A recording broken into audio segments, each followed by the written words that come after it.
right, and with a few seconds remaining before the game launches, for those of you just tuning in, my name is Resonance22, and today I have the honor of co-casting with Nilpferd for the King of the Hippo 3 Grand Finals.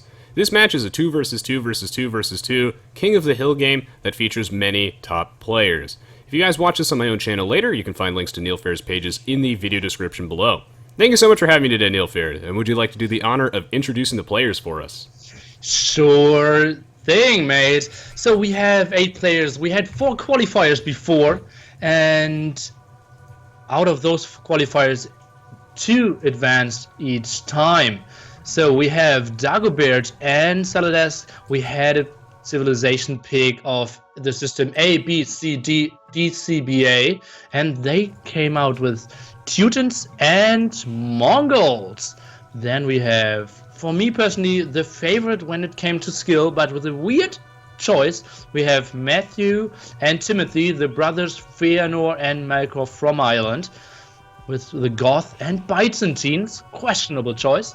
Then the strongest civilizations probably, Influenza with Persians, and Mikau, which is who is B. Myers, playing with Celts in addition, and last but not least, Klavskis and King Marv playing with Spanish for the trade and Saracens. Great civilizations, great composition, and this maps, yeah, they spell trouble for all the players. Yes, so for those of you who are just tuning in, the map today will be Woodlands, which is essentially Oasis, except there are 4 different clumps of trees, which essentially means that each player will have, each team will have kind of their own tree area. One of the interesting things with all the civilization picks today is that a lot of them revolve around these sort of siege onagers slash paladin compositions, except we do have the Byzantines plus Goths, and earlier on during the draft we were discussing exactly what makes those picks so weird. Would you like to explain that to the chat? Well, the thing is, like, Paladin Siege Onager is such a strong composition, and then going for something totally else, especially like Goth, which have their strength, and Timothy won the last King of the Hippo 1v1 or like 8-player FFA tournament with Goths, and then they picked probably Byzantines to take away the best counter. But I still think it's so questionable to do that, because who would actually go for Byzantines to counter only one civilization? So I think it was pretty fearful. But that being said, if you are Goth and can get your barracks up in this area, you're basically unstoppable if you can keep those barracks running. Yeah, it looks like they just really feared the Byzantines counterpick for the Goths Huskarls, as they can really just spiral out of control in the late game. Usually in these King of the Hill games, we expect the games to go relatively long, so picking civilizations with a strong 200 in population army comp is always recommended. And we see here in the middle of the map, this is the center monument, and as soon as a military unit gets, or as soon as a unit gets to this, then the timer will start ticking, and when the clock hits 0, the team that holds control of the middle wins the game. Exactly that, unless you're switching when it's less than 100 years, then it's always going back up to 100 years, so it's not possible to do like a last second snipe of controlling the wonder in the end. Yeah, you have to make sure that you're actually able to hold it for those final 100 years, and that is the real nail-biter moment. So... Klavskis losing a villager here. Oh, he did? He lost it to the boar? Yep. Ah, disaster. So that will slow down his early game a little bit, but thankfully he is using his scout to just sort of push the deer underneath his town center to save a little bit of walking time, which is one of the tricks that players do to bolster their early game economy. Let's put the chat off. And then we can totally concentrate on this game. For now, no one took the monument so far. That means, like, very early Imperial rushing isn't that strong anymore, because the timing is so much more delayed. So we see right now as well that Orange is going for a palisade wall on the bottom side of his base. He is the only player, I believe, who's walling so far. What do you think of this? Yeah. Yellow Actually, he has a map that's pretty good for it, right? Well, it's a cheap wall, but what are you really accomplishing? Like, no one will really rush you. They won't rush. They won't flush. So that early walls only are good if you want to get map control. And then I think they're too defensive, because you want to control area to get trade, to get extra gold spots, to maybe get relics or something. But he is walling too passively, if you ask me. Yeah, one of the things that's going to be really important later on in the game, since this is every player has a teammate, is going to be revolving around building an excellent trade line. And generally you want to stretch your trade line from corner to corner, that way you get the maximum amount of gold because you generate more the further away the markets are from each other. But here with the 2 versus 2 versus 2 versus 2, it's going to be rather difficult for players to actually establish a good trade line. So you want as much map control as possible.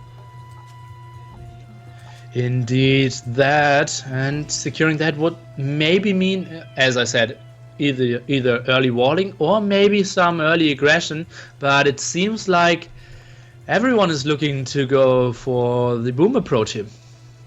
Yeah, no one wants to take any unnecessary risks in the King of the Hill. If you end up going for some sort of crazy rush and it doesn't work out, you're going to put yourself at a significant disadvantage, and then maybe the other team will just end up stealing a win from you at the very last minute.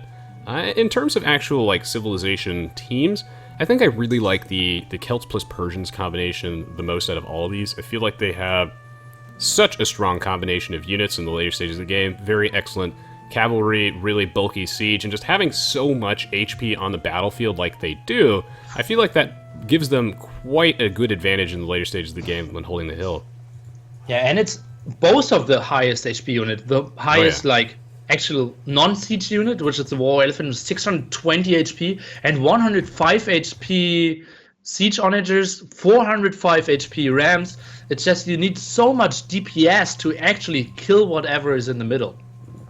Ooh, and it looks like SaladEsc is our first player to the feudal age, but we would expect this because he's the Mongols, and that's one of the main strengths of picking the Mongols as civilization is the 50% faster hunting. He's got the barracks and he's the blacksmith and the market coming down, so he has set himself up for actually a very good fast castle age. You're just 10 gold away. Yeah, and picking up. Oh, he's looming. Oh, he's gonna loom first. Looming before. Oh, I didn't see that coming. So what do you think of this decision to get loom instead of advancing to the castle age immediately? It's the safe choice, and honestly, it doesn't really matter. Since you're booming anyways, and everyone will boom, if you're losing 1 or 2 wills, or if you're delaying 1 more will, it doesn't change the fact how the game will develop. But if you want to go for maximum, I think skipping the loom here would have been an option. Yeah, now they're walling here as well. Oh, where are you looking at the wall? Blue. Blue is sending 2 villagers, and they're trying to zone out the area. And yeah. Yeah, I think that I like the safe approach here when you're doing a King of the Hill game like this. So I think I like that SaladEsc is snagging that loom upgrade just in case. Otherwise, he could end up in a very awkward situation where his opponent decides to rush him with something and his villagers are made of paper mache. Yeah, that's true. If you're getting the scouts, and Teutons in the last game, for example, went for early scouts, so the threat is real. But yeah, not expecting it if you are actually the Mongols. So it looks like SaladEsc is going to go for a stone wall here, whereas really so far I believe that no other player has actually put up stone walls. They're all just going with the budget pick. Orange is actually going for a stone wall as well, but he will be zoning out one of his secondary stone mine actually on the other side of that. Oh, and Blue is actually fixing his walls, so they're securing the corner and the gold spots, and that's nice. A very expansive wall, but I think the better one than Orange did, or he was planning before. So I like that adjustment. Yeah, that's a pretty greedy wall, but again, I like that because really these King of the Hill games boil down to map control, and here, even though his wall is so very close to green, this gives them access to the corner, which is crucial for that trade line. It also seals in another relic, so many additional mines, and yeah, he's up to the castle age at a very, very nice 15 minutes, and Influenza, our Persians player, not too far behind him. Yeah, that's true. Adding 2 extra TCs, actually even going for some knights, which is uncommon. Let's see, maybe. Yeah, Cow just asked him, okay, look at this guy.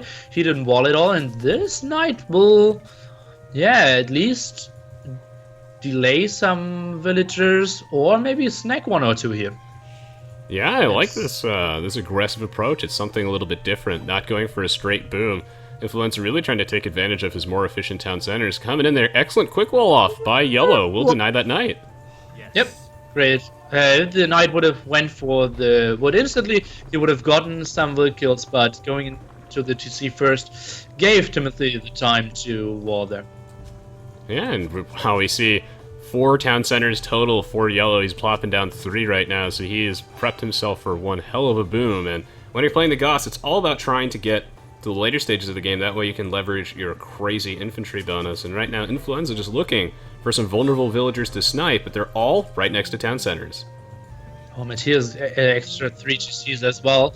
And yeah, if you get to your like 60-70 farms and can produce endless amount of Haskell's harp composition, then you're totally forced to be reckoned with. And other players, yeah, they need to go for their strong attacks as well to pussy off the middle then. So it looks like Influenza will be swinging into Purple's base, and he will find some foragers, so he does get to force a little bit of idle time. This is kind of awkward for Mattheus, as he's actually... Yeah, he doesn't actually have loom yet. Yeah, funny, now getting loom, and only has 1 villager close to the TC there, so can't really shoot the knights as well. Friends are buying himself some time, going for the 3 TC boom. As we can see, Red is going for the full boom as well. Grey is going for 4 TCs, and players kind of agreed. Okay. Oh, actually, the Wonder is still not picked. Yeah, that's interesting. Normally I see players start the timer just a little bit sooner with their scout or something like that. I don't know if you noticed this, but apparently on the left side of the map between blue and green, there has been quite a little bit of villager fighting, as both of them are just struggling to get some control with those walls. And actually green ended up losing a villager as he's trying to just build a wall right in front of blues. Yeah, saw some of it, and the wall is still not closed for both of them.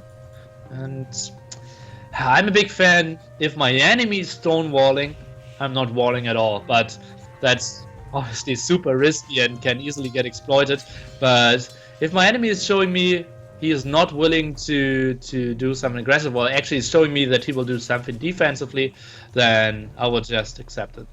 Yeah, the general idea is if you see your opponent stonewalling, chances are they're not going for a rush, and they're just going to play defensively. Therefore, you probably don't need to waste stone on your own walls, but you always run the risk of your opponent actually going aggressively. And it looks like Yellow will be putting down a defensive monastery, perhaps to make some monks to just deter those knights and threaten a conversion.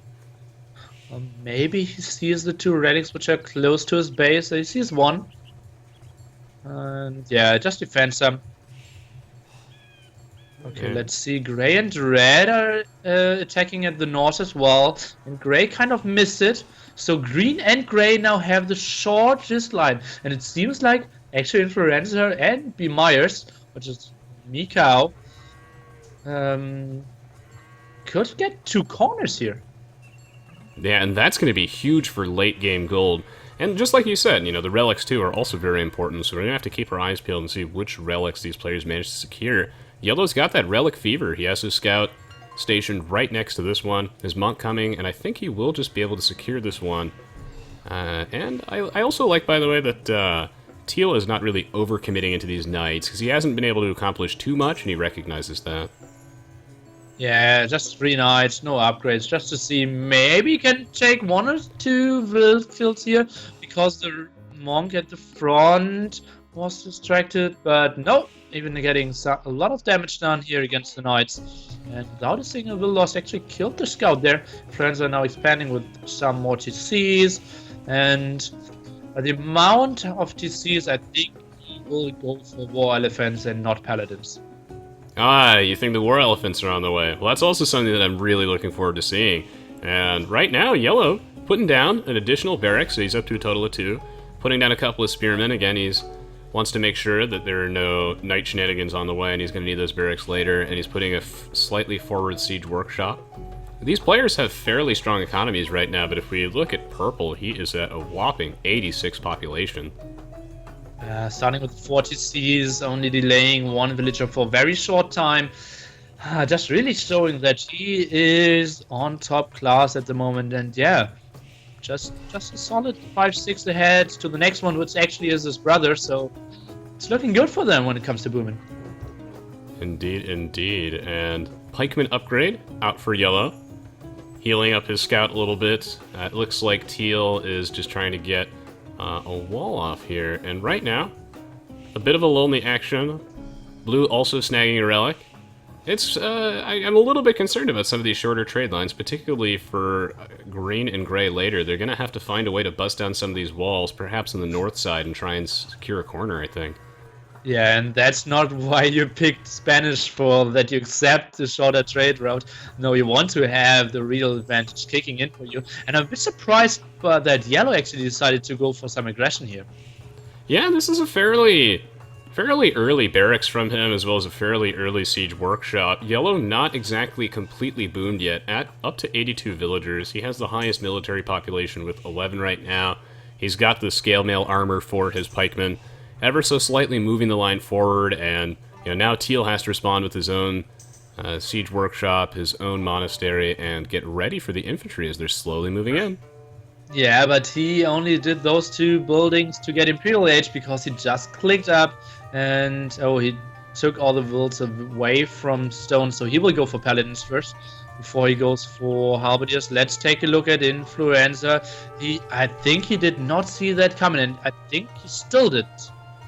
Yeah, Influenza definitely wanted to just get to the Imperial Age there. I don't even think we might see a defensive mangonel from him as a way to deter this push, but I think he's going to be caught off guard, especially considering that there are 2 monks moving in here, and actually, Purple does get a successful conversion. He just makes sure his monk doesn't die. I didn't make sure of that. And suddenly, I think Influenza still didn't see it. Now suddenly he sees rams. Dun dun dun. Pikemen with +1, +2. What's happening here?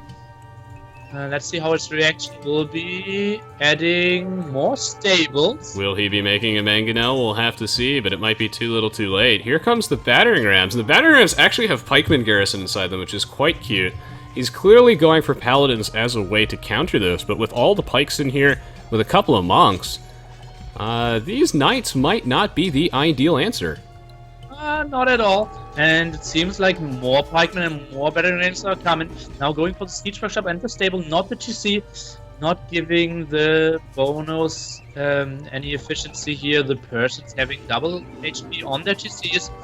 So focusing on siege workshop and stable first. This is going to be... Ooh. Well, okay, so Teal is in the Imperial Age, which is pretty good, but this is a very awkward situation for him, considering that he opted to go for a very cavalry-focused opening, and the pikemen aren't indeed the counter, so I think it's really cool to see from Yellow that he would actually go aggressive at this point and just catch Teal off guard. He's in the Imperial Age, but he just doesn't really have the economy yet to field out a counter, and I'm curious to see how he's going to deal with this. He's still just massing up knights. I think he needs some assistance from his teammate. Maybe, what is he going for? Some boat riders could actually help, some halberdiers as well. But at the moment, it's not looking like he can help instantly. Influenza is at a solid 106 pop, but 36 villagers of them were just idle. Yeah, and right now, Purple also moving the line forward himself with several forward stables, so he will be mixing in some cavalry to help out. And Teal is in a situation where he's set up to get ganged up on by both players. Blue has started the countdown, by the way. Oh yeah, that's so late. No, other games are 30 minutes earlier. I'm so surprised that all the players went for something else. And Timothy, let's see, now click Imperial Age. And the pikeman rampage will continue. Can you help soon, Influenza ask? And yeah, he needs that help. So, did Red end up going straight to the Imperial Age instead of sending help? It looks like that was the case. So, what do you think of that strategy? Do you think he should have gone for the Imperial Age, or do you think he should have sent assistance to Influenza instead? I think if Influenza dies slightly and still survives like 50-60 minutes, that's not a problem. But actually having that corner and have a nice trade and hold against Grey, that's so much more valuable. So I like that. Except Influenza to kind of die. So it looks like Teal's just still committing right now to the Cavaliers. Mostly, it's just very difficult for him to transition into anything else at this point, and The Cavaliers are just something that's very strong for his civilization. It's not like he can just make long swordsmen or something like that. He will end up getting destroyed, and he doesn't have time to wait for, like, chemistry and mass a bunch of hand cannoneers, so he's just kind of shoehorned into this Cavalier build right now. And he's getting 2v1 with all the cavalry coming in for purple. Things are looking very bad for teal, and he's just kind of getting hung out to dry here. Some Woad Raiders on the way from red, but this is very, very slow. Yeah, and when I said, like, it's okay to let him die and then survive, then I mean, like, he has to live. Needed 3 GCs and 50 villagers, but it's looking tough for him. Woad Raiders now coming in conscripted as well, but no Woad Rider upgrade so far. See the villagers trying to get the ram, and late the help is delayed, if you ask me. For some reason, you're cutting in and out very slightly for me. I'm not sure what that is. But yeah, anyway, red is coming in with some assistance. I have to give major props to teal for actually doing a very good job holding the line up to this point, not panicking and doing something silly like start massing up crossbowmen. He's actually kind of just barely holding the line, even though red hasn't really sent in any military units yet. And across the map, the rest of these players are getting ready to apply their own pressure. Orange, on the bottom side of the map, our Teutons player will be massing up a ton of hand cannoneers, a bombard cannon on the way out from gray on the top side. So lots of action starting to pick up. Indeed, it's so tough to catch all the action. Let's see now, since Cow needed to go lost on the south, Woad Riders will scare that away. He might be in trouble in the north. Let's see, yellow and purple obviously pushing here. Orange more on the chilling side, trying to start the trade. And I think SaladEsc will be super important. And as you said, hand cannoneers for Teutons. Not the unit we expect from him. Yeah, let's see, I'm trying to think exactly why he would do this, because he is indeed adjacent to the Spanish player.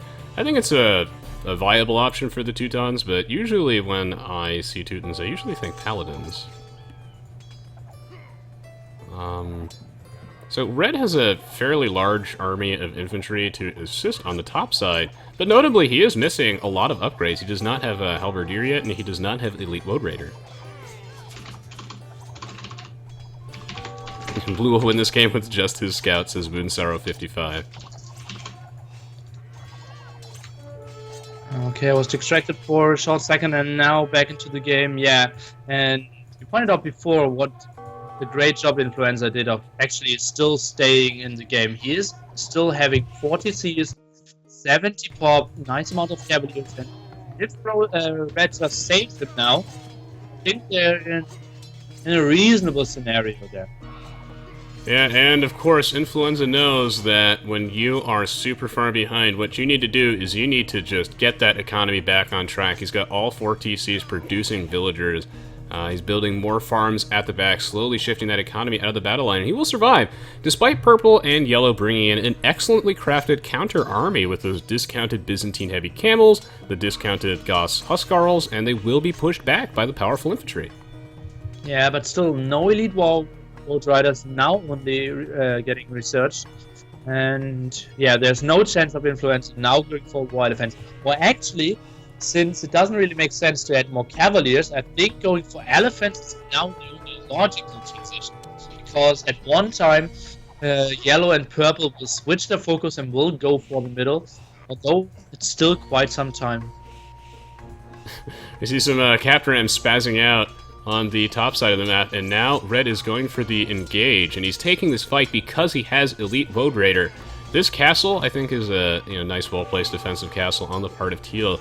I'm interested to see if he will indeed go for those war elephants, like you said. I do agree those would be a good option. And now cataphracts, elite cataphracts, which I believe are fully upgraded, getting mixed in here for purple. This will be a great transition for him. Such a strong counter to red's mono infantry army. Yeah, now the Cavaliers absolutely should help, which are probably one of the best counters against cataphracts. Mm-hmm. So now those cataphracts obviously wrecked what red was throwing at them. And I'm really surprised how purple and yellow are playing it out, but they are relentless, putting up so much aggression, and teal can't help himself but putting up another defensive castle. And if you think, why is red playing teal? Because I did forbid search coinage or banking for the heavy. Right, so in King of the Hippo 3, players are not allowed to research coinage or banking, but they are allowed to sling each other. This castle is denied for Teal, as those cap rams are coming in there, and Teal will remember to delete that castle to get that partial refund. Red building another defensive castle, and this is the major battle going on right now. These players are going to have to make sure they control their units carefully. That way the Cavaliers get matched up against the Cataphracts, and then the infantry from Red gets to deal with Yellow's infantry. And still a very stalemate at the other side. At the moment, Timothy not with any markets, so probably the main reason for the push is to secure 2 corners. But at the moment, still the wall's strong for Influenza, but not for long. And oh look at Elite Cataphracts now pushing Mikau away. This is quite a dicey situation for Red and Teal. Now, like, a big chunk of Teal's main economy is once again being threatened, and his population has just been hanging around a stable 80, and now it's going to start dropping rapidly. And with nothing really, he doesn't really have enough to protect these castles either at this point. This is looking difficult, but I think they will still survive this push. Everyone just kind of content to play defensively right now. And the reason that they're attacking each other, like you said, is yellow and purple really want an excellent trade line, and the countdown in the middle is nowhere near 0. I don't see them surviving anymore, honestly. Oh yeah, never mind. That's a lot of infantry. 50, and Mikau is at 160 without all the upgrades. Now going for coinage. Let me just quickly message him. No sling with coinage.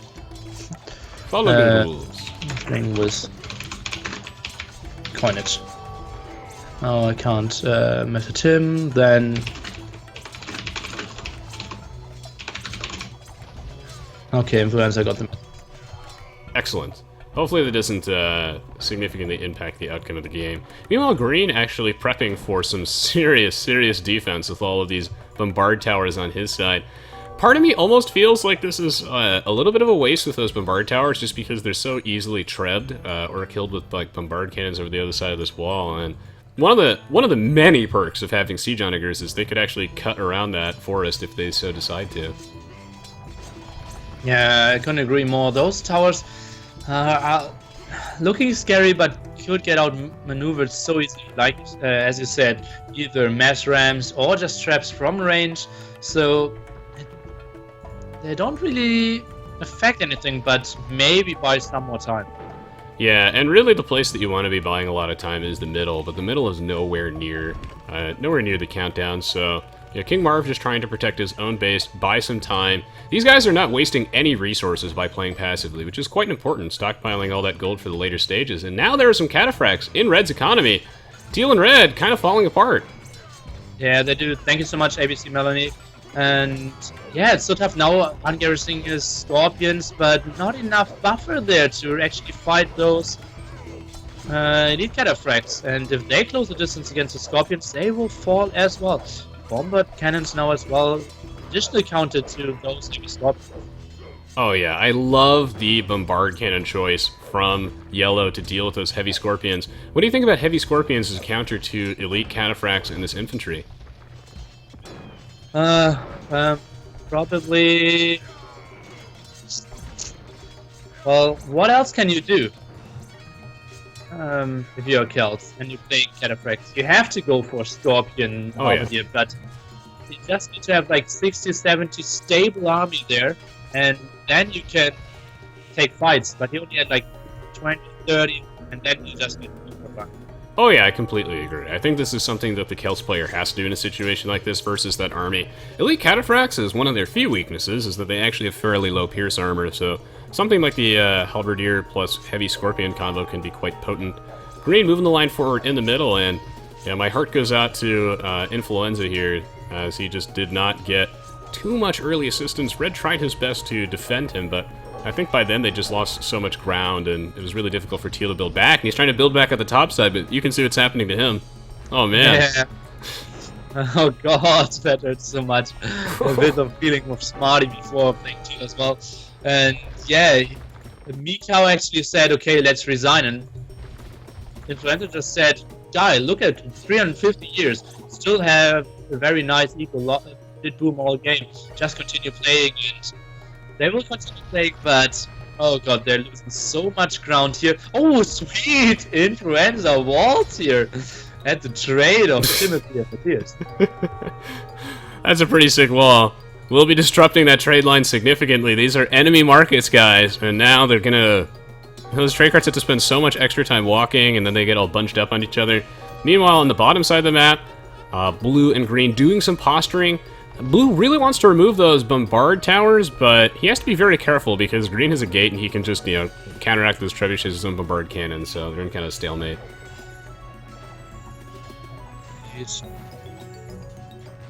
Well, here comes gray at the top. Yeah, and red didn't even have a good answer to face purple and yellow, so yeah, gray in addition is even tougher for him. And yeah, we get into the phase where Timothy and Mattheus get 2 corners, actually. Which is going to be absolutely devastating in the long run, as they will generate so much gold from that trade line. So I don't think that teal and red are in much of a position to recover from this, but yeah, at least he does actually secure a stone mine at the top, so gotta collect as much resources as you can before you're out of the game. So they basically get 110 gold per per route, and Klavskis and Marv at the same time get only 43 per ride there. Ay.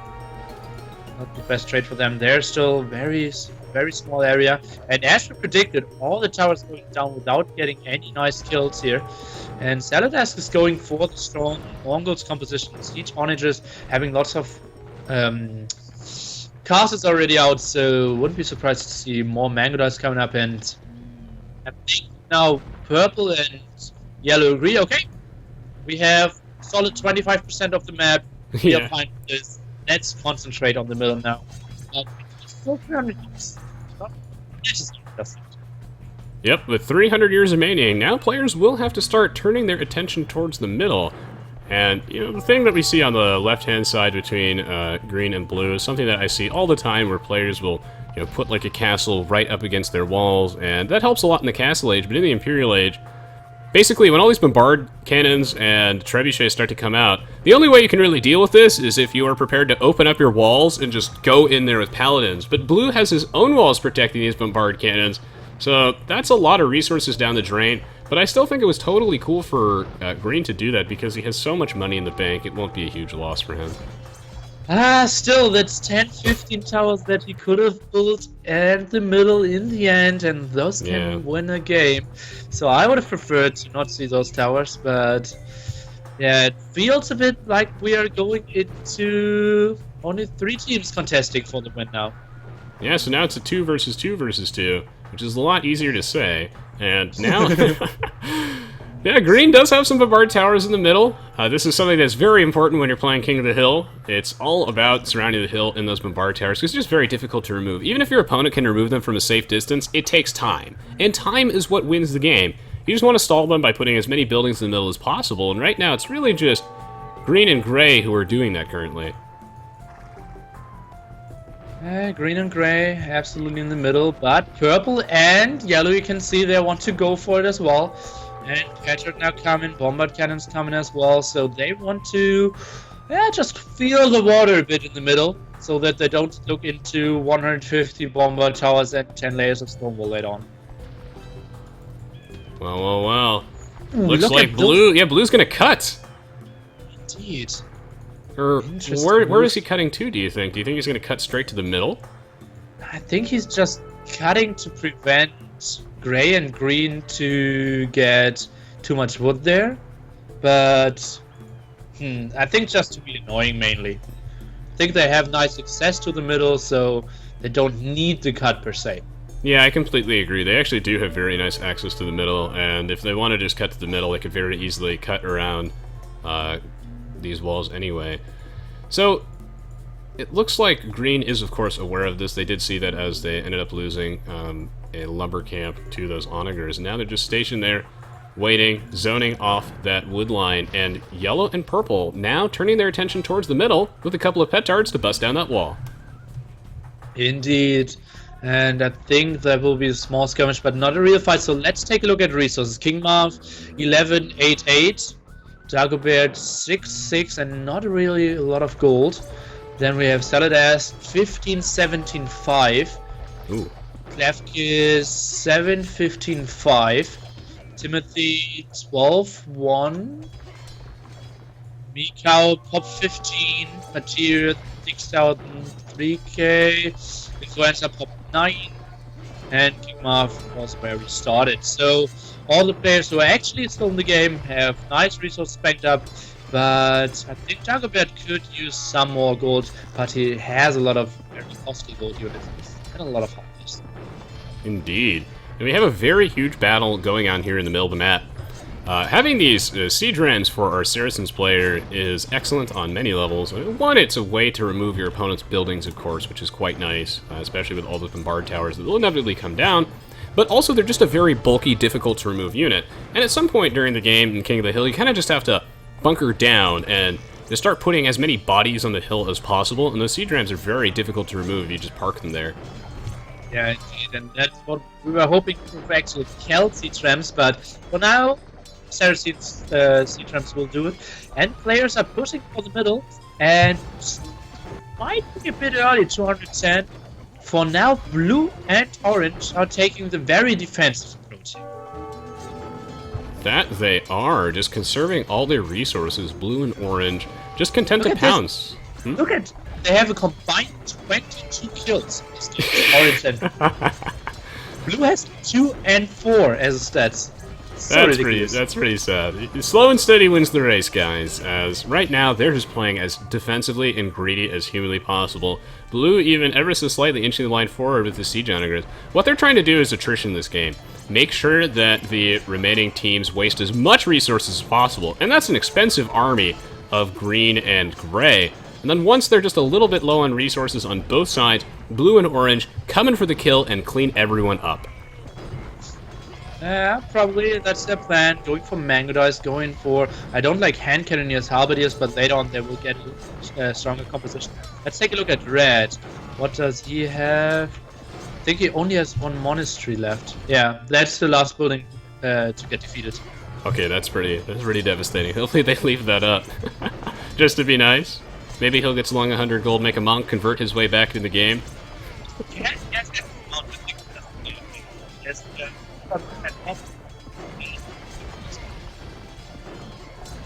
For some reason that last part was cut out. Would you mind repeating that?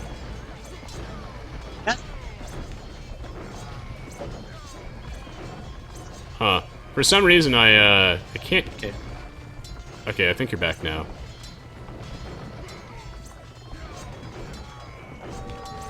Or not, I'm not exactly sure. Either way, it looks like we're experiencing some like slight Skype connection issues between the two of us. I'm not exactly sure. Not sure what that is. Just join me in TeamSpeak. Yeah, I can hear you again now. Do you want to hop on TeamSpeak or stay on Skype? Yeah, just go TeamSpeak. Okie dokie. We're gonna swap to TeamSpeak, guys. We'll be right back.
And I pulled him, and that is all fine.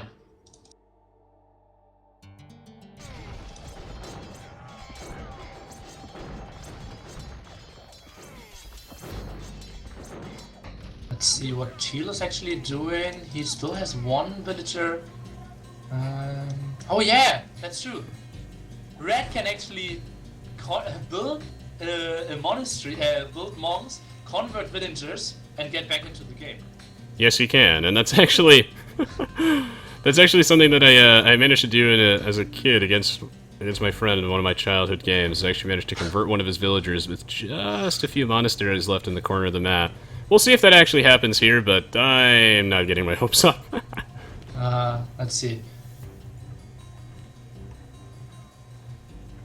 All right. Now they're discussing the game, and yeah, it's looking good that Timothy and Mattheus is actually controlling the middle. They have a lot of bomber towers now.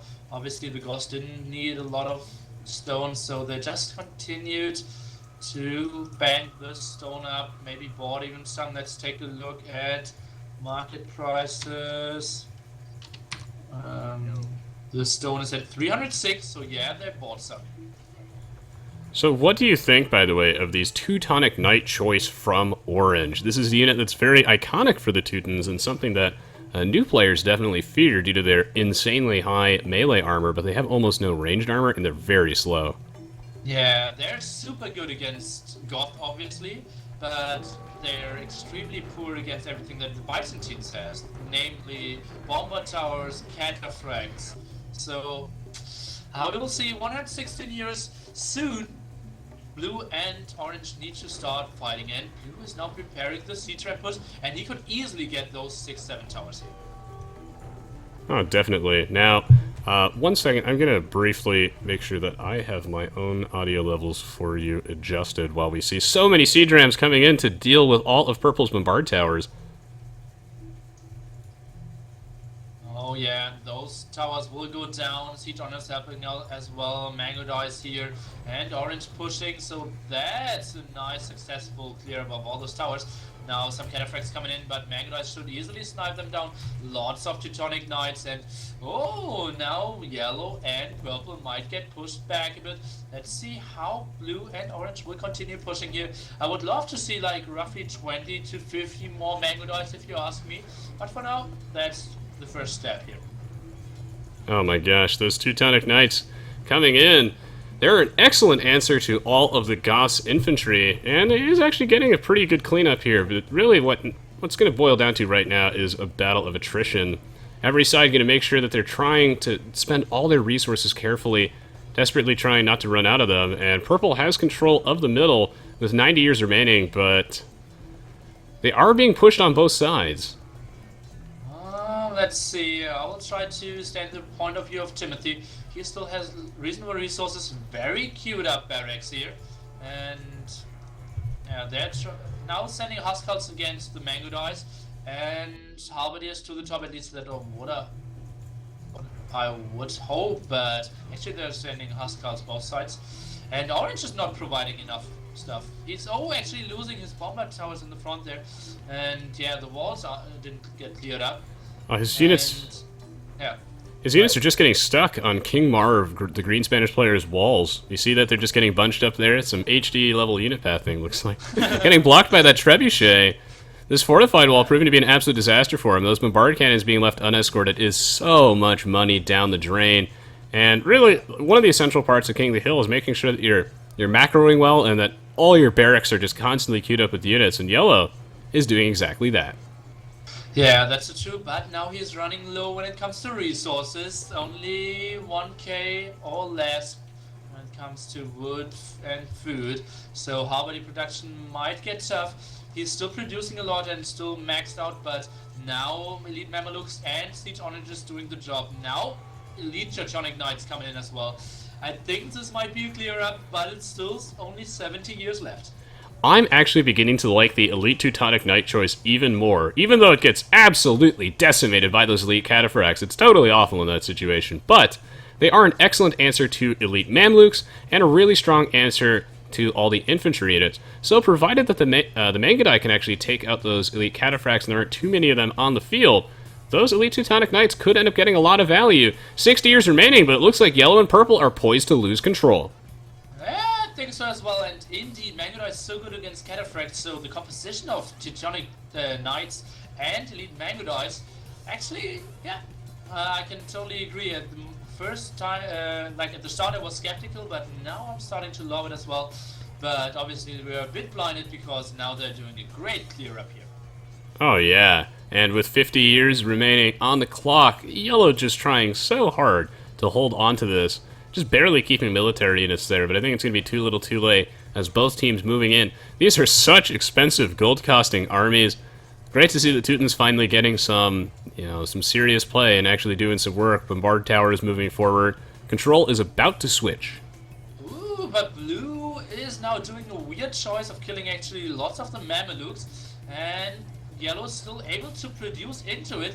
Lots of Mamelukes going down at the front, and SaladEsc not thinking about the immediate threat of the army of Timothy in the middle, but actually trying to gain some advantage against the other very strong team. Yeah, that's a really interesting play here. He thinks that he has enough time, that he doesn't really fear Yellow and Purple's just minimal troop presence. He's just trying to gain, like you said, a little bit of an advantage over the other team. Control still held by Yellow and Purple, but only with a few Huskarls remaining. He's losing those barracks. Control will switch now. Huskar, yep. Okay, indeed. Nice timing there. And at the same time, we see Red and Teal actually starting a reboot. Yeah, so did Red got a villager? Red got a villager, yeah. Oh and my he has god. Nice amount. Actually, 2 villagers, 1 Mameluke.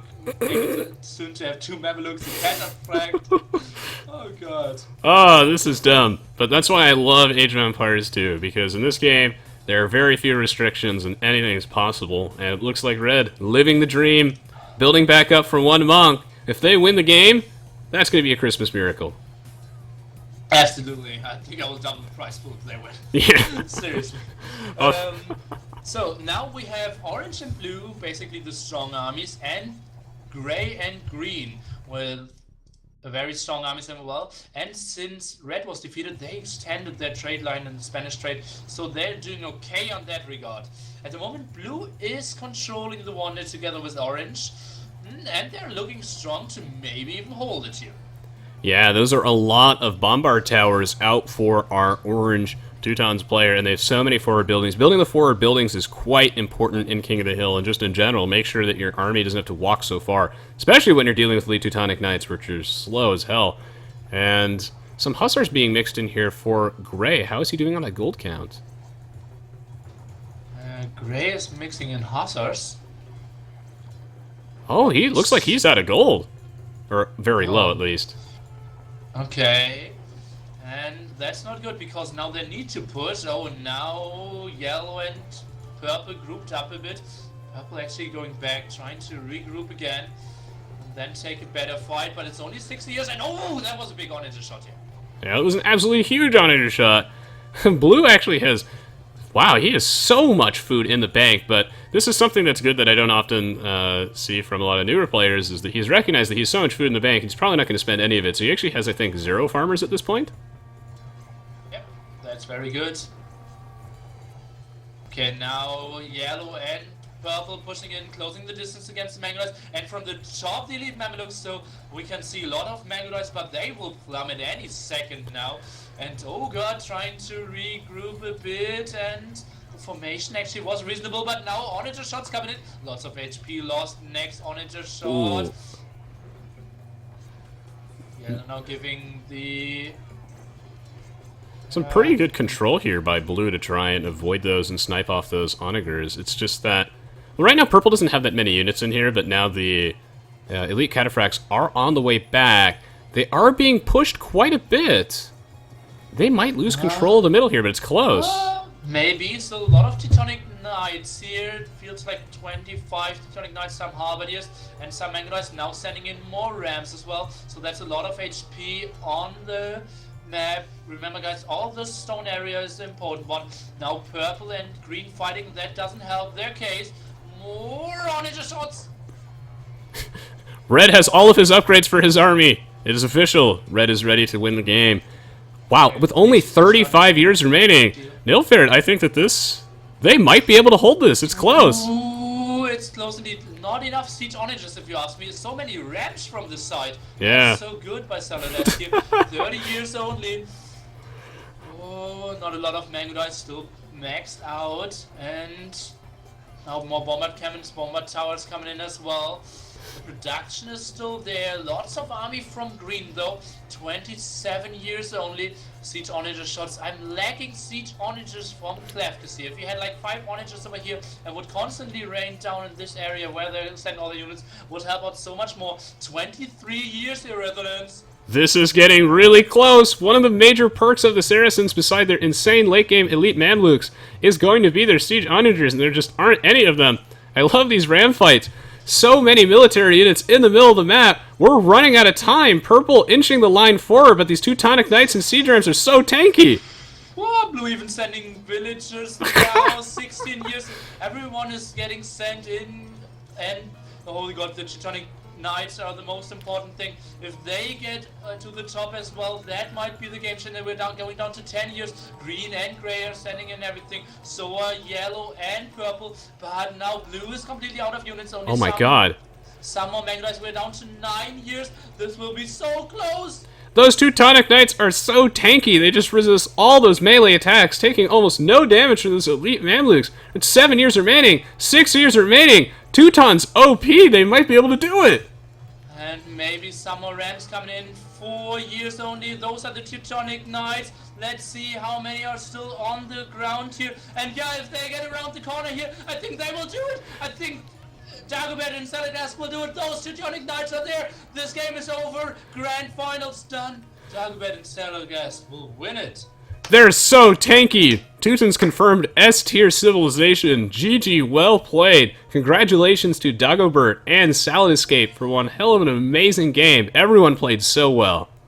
Oh god, they camped it out for so long. Then the nice clear up against Mattheus and Timotheus, and then just they didn't have lots of army left, and all the gold was dry for them as well. But yeah, just enough Teutonic Knights. Let's go into his point of view to see how many units he still had left. Yeah, it was, oh, even a trade card there. It's like 15 Teutonic Knights won the game against 60 Mamelukes and 40 Paladins there. Tanks is the word, as these units just getting insane value versus the Paladins and versus the Mamluks. Absorbing all those attacks, really the only thing that threatened them in the middle was the Cataphracts. They just ate everything else. What a crazy, crazy game. Oof. And Dagobert just said in chat, this is literally the best thing ever. And yeah, I can imagine. We don't have lots of big prize pool tournaments for lower rated players, and for them it's a beautiful come true, being having a great audience, being casted, and yeah, winning some money in those games. I just realized that I accidentally closed the game instead of going to the achievements. Okay, then I can give you some numbers if you want to. So military stats. Mika not looking too great. Oh, we will take a look how teal and red looked in the end. Timothy obviously very poor statistics, but that's just how Goths work. So that's it. Trade profit influenza, Mika nothing. And actually King Marv, the guy with the short trade but Spanish, got quite a reasonable trade. Dagobert could have been like 10,000 more if you ask me. Timings are not important, relics are not really important, and villager high influenza just struggling. Let's take a look at the timeline. You can see red and crawling somewhat back, and teal super small at the whole time. SaladEsc at the end, getting the win together with Dagobert. Nice big army in the end for both of them. Marv going for it, and yeah, Klavskis is going as well. I think he was missing the siege onagers. In the end, we even saw King Marv going for some mangonels to clear this up here. I am indeed showing the achievements from your stream on the screen right now.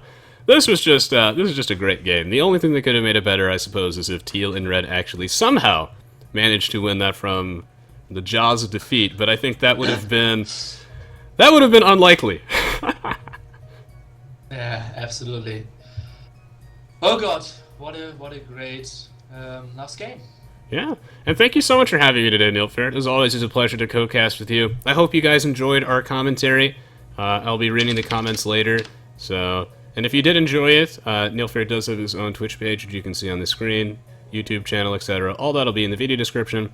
I also happen to cast the previous King of the Hippo Grand Finals with them. You can also find links to all that in the description below. And yeah, as always, it's a pleasure, man. Thank you for having me. This is some excellent Age of Empires 2, and I hope you guys enjoyed it as much as we did. Thank you, guys.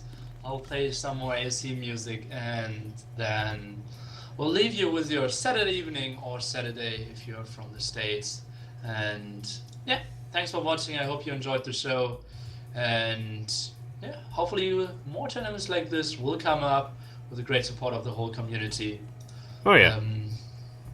Yeah.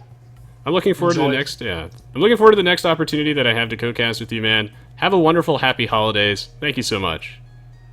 Okay. See you, mate. Yeah. Take care. All right. Yeah. So again, please do let me know what you guys think. I love doing co-casting with various personalities across the community. If there's anyone else that you'd like me to co-cast with, then just feel free to ask the content creator themselves to ask me, and if they're interested, then by all means I'll try and squeeze that in there. I always do enjoy these free-for-all King of the Hill games, or really just any sort of expert games in general, and you can find everything you need and more in the video description below.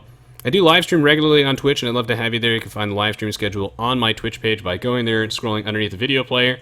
And yes, if you follow me on Facebook and Twitter, you will get updates on when I am streaming next. A lot of great stuff on the way in December, so make sure that you guys keep your eyes peeled. And once again, thank you so much for those of you who take the time to show your support for the content I do for other games beyond just Age of Empires 2. Really helps with the longevity of the channel. Yeah, I hope you all have a wonderful, happy holiday season. Keep your eyes peeled on the streaming schedule and YouTube for various announcements. I'll see you all next time. Have a wonderful holiday season. GG, well played.